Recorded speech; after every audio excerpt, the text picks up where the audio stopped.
Hello बच्चों, कैसे हो आप लोग। उम्मीद करता हूं बढ़िया होगे, मस्त होगे, बिंदास होगे बेटा।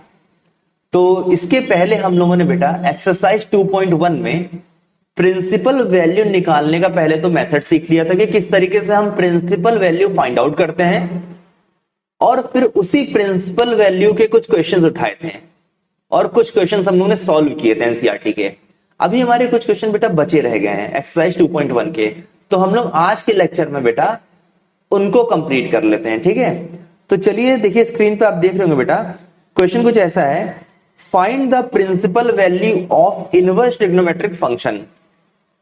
पहला सवाल बेटा ये है, अगर मैं क्वेश्चन नंबर 6 की बात करूं, ये एनसीईआरटी का क्वेश्चन नंबर 6 है बेटा। तो अगर मैं क्वेश्चन नंबर 6 की बात करूं तो यहां पर बेटा हमसे पूछा गया है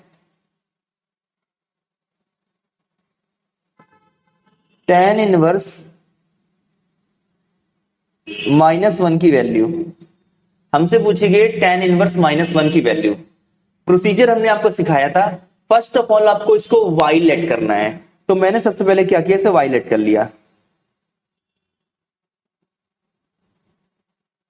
वाइलेट कर लिया। अब वाइलेट करने के बाद tan इनवर्स को इधर भेज देते थे बेटा। जब tan इनवर्स को इधर भेजेंगे, ठीक है, जब tan इनवर्स को बेटा इधर भेजेंगे तो ये हो जाएगा हमारा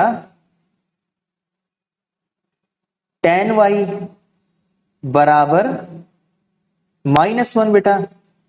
tan y बराबर -1 हो गया बेटा। अब मुझे जरा बताओ कि भाई हमारा जो tan है, वो 1 कब होगा। अभी माइनस को मैं थोड़ा साइड कर रहा हूं, ठीक है, माइनस को थोड़ा साइड कर रहा हूं। मैं आपसे पूछ रहा हूं tan 1 कब होता है, तो आप कहोगे tan π/4 1 होता है। tan π/4 क्या होता है बेटा, tan π/4 1 होता है। तो क्या यहां पर मैं ऐसे लिख सकता हूं tan y equals to minus, मैंने ऐसे लिखे रहने दिया, और 1 की जगह पर क्या बेटा मैं tan π/4 रख सकता हूं। क्या 1 की जगह पर मैं tan π/4 रख सकता हूं बेटा। उसके बाद देखो मैंने क्या किया, लिखा मैंने tan y, इस माइनस को मैंने अंदर डाला।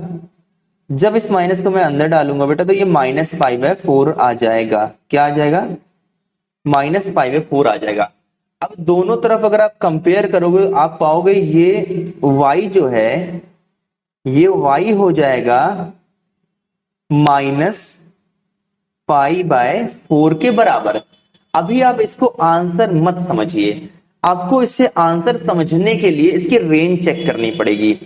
तो बेटा tan इनवर्स की जो रेंज होती है वो ओपन ब्रैकेट में -π/2 से लेकर के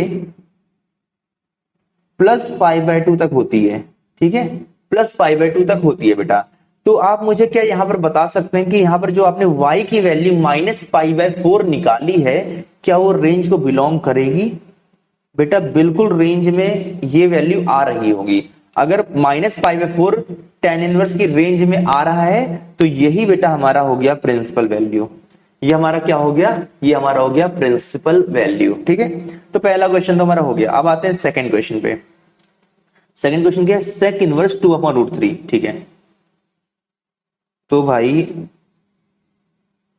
आंसर 7, यहां पर आपको प्रिंसिपल वैल्यू निकालनी है sec इनवर्स 2/√3 की, ठीक है, sec इनवर्स 2/√3 की।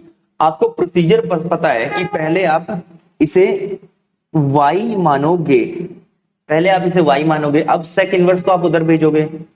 जब आप sec इनवर्स को उधर भेजोगे तो ये sec y हो जाएगा, और ये हो गया आपका 2/√3। क्या आप मुझे बता सकते हो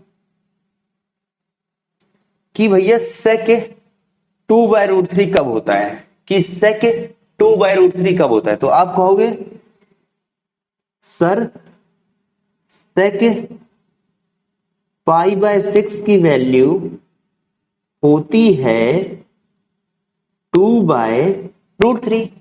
तो इसका मतलब सर ये हुआ कि जहां पर 2/√3 लिखा है उसको मैं रिप्लेस कर सकता हूं sec π/6 से। तो यहां पर बेटा मैं यही करूंगा, यहां पर लिखूंगा sec y और 2/√3 की जगह पर लिखूंगा sec π/6। जब यहां पर मैं कंपेयर करूंगा तो मैं पाऊंगा बेटा कि y की वैल्यू हो गई है π/6। y की वैल्यू क्या हो गई है π/6। बट मैं अभी इसको आंसर नहीं मानूंगा। क्यों? फर्स्ट ऑफ ऑल मैं सेक इनवर्स की रेंज चेक करूंगा। अगर आंसर मेरा रेंज में पड़ेगा तभी मैं इसको आंसर मानूंगा। तो अभी हम लोग को सेक इनवर्स की रेंज याद होनी चाहिए बेटा। तो चलो सेक इनवर्स की रेंज जरा चेक करते हैं। सेक इनवर्स की रेंज होती है बेटा 0 से पाई और क्लोज ब्रैकेट में, 0 से पाई और क्लोज ब्रैकेट में, एक्सेप्ट इसमें π/2 नहीं आता है। ठीक है, π/2 हटा करके 0 से पाई की सारी वैल्यू सिर्फ π/2 को छोड़ के। ठीक है, तो जरा चेक करो क्या π/6 पड़ेगा बेटा 0 से पाई में? क्या π/6 पड़ेगा 0 से पाई में? सोचो बेटा, बिल्कुल पड़ेगा। तो ये हमारी हो गई प्रिंसिपल वैल्यू, यही हमारा आंसर है। क्यों आंसर है? क्योंकि ये रेंज में पड़ रहा है। अब आते हैं क्वेश्चन नंबर 8 में। क्वेश्चन नंबर 8 है cot इनवर्स √3। तो भाई चलो सॉल्व करते हैं। क्वेश्चन है ये हमारा cot इनवर्स √3। अब भैया इसकी प्रिंसिपल वैल्यू पूछिए, तो फर्स्ट ऑफ ऑल आप इसे क्या करोगे? y मानोगे। y माना, अब cot इनवर्स को उधर भेजो। जब cot इनवर्स को उधर भेजोगे तो ये हो जाएगा cot y √3। मेरा एक सवाल है, जवाब दोगे? cot √3 कब होता है? cot √3 कब होता है? तो बेटा cot 30 डिग्री पे √3 होता है और 30 को लिख सकते हैं π/6 से। तो हम यहां पर कह सकते हैं cot π/6 की वैल्यू √3 होती है। cot π/6 की वैल्यू बेटा √3 होती है। ठीक है, चेक कर लो जरा 180 30 cot 30 की वैल्यू √3 होती है। सही है, एकदम सही है। ठीक है, तो बेटा cot π/6 की वैल्यू क्या होती है? √3 होती है। तो मैं यहां पर क्या √3 की जगह पर cot π/6 रख सकता हूं? बिल्कुल रख सकता हूं। अब यहां से कंपेयर करने पे y की वैल्यू क्या मिल जाएगी? π/6 मिल जाएगी। y की वैल्यू क्या मिल गई बेटा? y की वैल्यू π/6 मिल गई। बट इसे हम आंसर मानेंगे? नहीं। फर्स्ट ऑफ ऑल आपको cot इनवर्स की रेंज चेक करनी पड़ेगी। अगर आंसर आपका रेंज में पड़ रहा है तब तो सही है एकदम, अगर नहीं पड़ रहा है तो दिक्कत है। तो देखते हैं भाई, cot इनवर्स की रेंज होती है भाई 0 से पाई। cot इनवर्स की रेंज होती है 0 से पाई। क्या 0 और पाई के बीच में कहीं पर ये π/6 पड़ेगा? हाँ बिल्कुल पड़ेगा। तो बेटा यही हमारा प्रिंसिपल वैल्यू है, यही हमारा आंसर है। देखो हम हर बार इनवर्स ट्रिग्नोमेट्रिक फंक्शन की रेंज चेक कर रहे हैं, बहुत ज्यादा जरूरी है, वरना आपका आंसर गलत हो जाएगा। हर बार आप रेंज चेक करेंगे। ठीक है, इसके बाद हमारा कौन सा क्वेश्चन बचा है? क्वेश्चन नंबर ये कौन सा है? क्वेश्चन नंबर बेटा ये 9th है। अगर मैं यहां पर बात करूं, जो 9th क्वेश्चन है वो कुछ ऐसा है, cos इनवर्स -1/√2। ठीक है, अब इससे आप इसकी प्रिंसिपल वैल्यू आपसे पूछी गई है, तो सबसे पहले आप क्या करोगे? अब y मानोगे। y मान लिया। अब cos इनवर्स को उधर भेजो। जब cos इनवर्स को उधर भेजोगे तो ये cos y हो गया बराबर -1/√2 हो गया बेटा। अब मुझे बताओ, माइनस थोड़ी देर के लिए नेग्लेक्ट कर रहा हूं, ये बताओ cos जो है वो 1/√2 कब होता है? तो आप कहोगे कि भैया ऐसा है, cos π/4 की जो वैल्यू होती है वो होती है 1/√2। जो cos π/4 की वैल्यू होती है वो होती है 1/√2।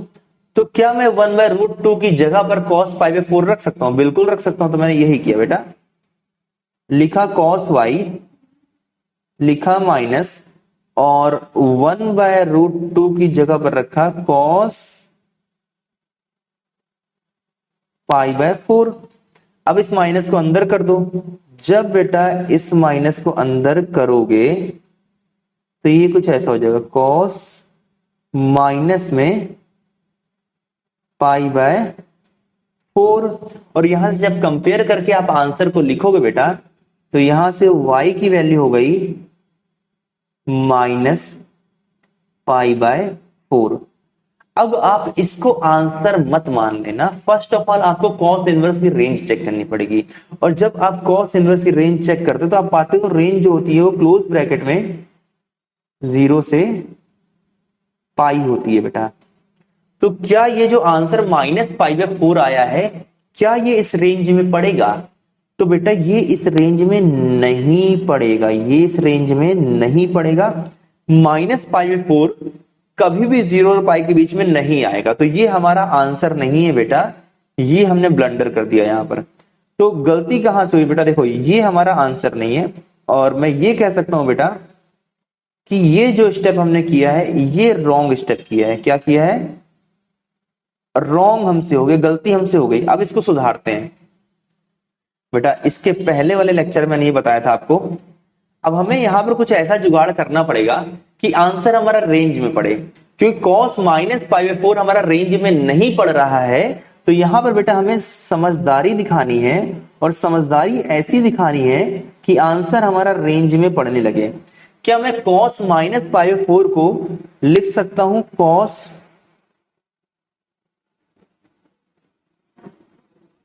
π-π/4? क्या मैं लिख सकता हूं बेटा? अब आप अगर ये चीज नहीं समझ पा रहे हैं बेटा, तो पहली बात तो आपको पहला लेक्चर देखना चाहिए। मैंने बताया था cos -θ को लिख सकते हैं cos π-θ, और उसी चीज को मैंने यहां पर फॉलो किया है बेटा।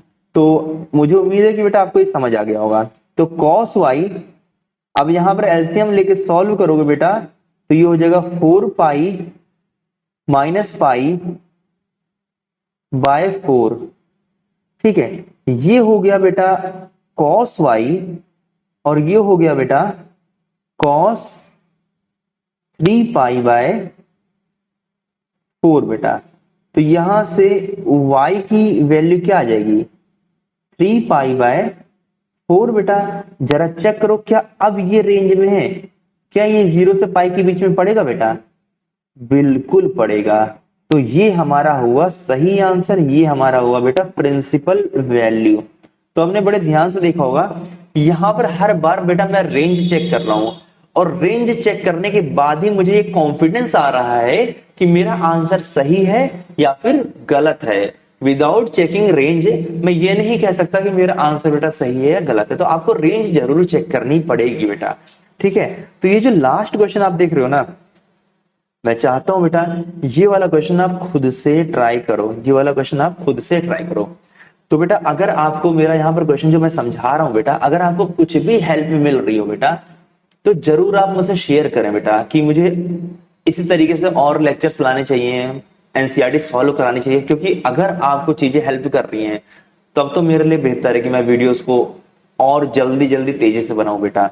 मैं पूरी कोशिश कर रहा हूं। ठीक है, बस आप बता दीजिए कि आपको समझ आ रहा है, क्योंकि मैं अगर यहां पर समझा रहा हूं मेरे लिए तभी ठीक है जब आपको समझ है बेटा। अगर आपको समझ नहीं आ रहा है तो फिर जो मैं यहाँ पर वीडियोस को बना रहा हूं उसको कोई फायदा नहीं। मैं इसलिए बना रहा हूं कि आपको बेटा समझ आए, कहीं ना कहीं मैं आपकी हेल्प कर पाऊं। मेरा जो मोटिव मेन है बेटा, मैं चाहता हूं कि जो मैंने सीखा है वो मैं आपको सिखा पाऊं बेटा। तो अगर आपको समझ आ रहा हो तो बेटा जरूर एक बार कमेंट करिएगा। थैंक यू बेटा।